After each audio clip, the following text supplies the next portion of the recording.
Allora, intanto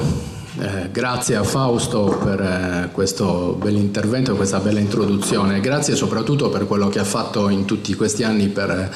l'associazione, perché ne è stato uno degli animatori più ferventi, si può dire così. Insomma, come diceva lui, credo che sia un'opera importante quella che è stata fatta in questi anni, perché si è ripercorso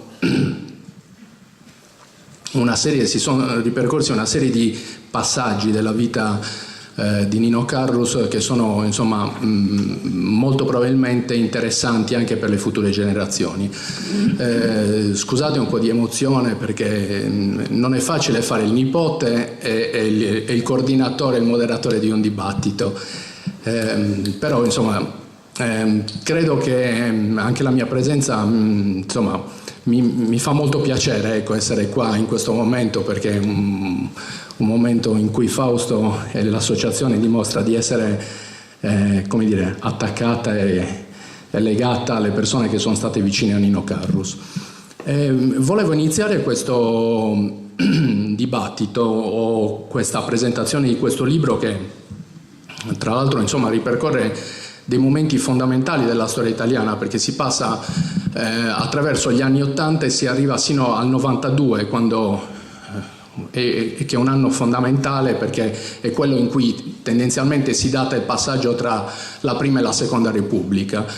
E sono anche degli anni particolari, perché sono degli anni in cui, dopo la crisi degli anni '70, si è vissuto un periodo negli anni '80 di ripresa economica, per poi arrivare,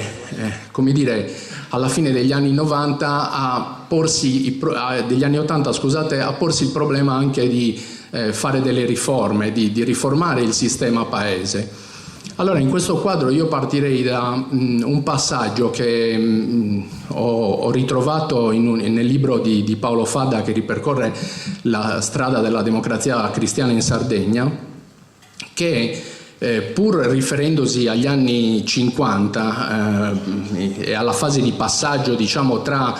la democrazia cristiana venuta fuori nel primo dopoguerra e quella che poi invece andrà avanti successivamente, traccia un ritratto di Dossetti che secondo me è molto, come dire, veste bene nella figura di Nino Carrus. Allora, ve lo leggo velocemente. Lui dice questo, in sostanza, dice: i dossettiani si adopereranno perché alla DC riuscisse la costruzione di una società quanto più possibile coerente con il modello ispirato ai valori cristiani interpretati e trasmessi dalla tradizione della Chiesa cattolica. Per certi versi, aggiunge Fadda, sarebbero divenuti fautori di un welfare sociale e uno sviluppo economico secondo i canoni di Keynes, tanto da essere tacciati da anticapitalismo o peggio promotori di un compromesso con le posizioni marxiste della sinistra rossa. Perché ho scelto questo passaggio? Perché anche, come dire, l'amicizia e il confronto, per esempio, che ha sempre avuto Nino Carrus con Mario Pani, credo che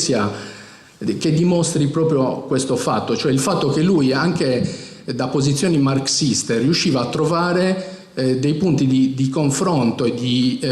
come dire, elevazione della politica, o meglio di contatto con quella che era anche la sua il suo retroterra culturale, visto che veniva anche dalla gioventù cattolica. Quindi tutto questo credo che sia una buona sintesi di quella che è stata la figura di Nino Carrus, e che si ritrova in queste pagine che poi l'onorevole Macciotta giustamente, anche in modo molto mirato, scelto per raccontare la sua figura.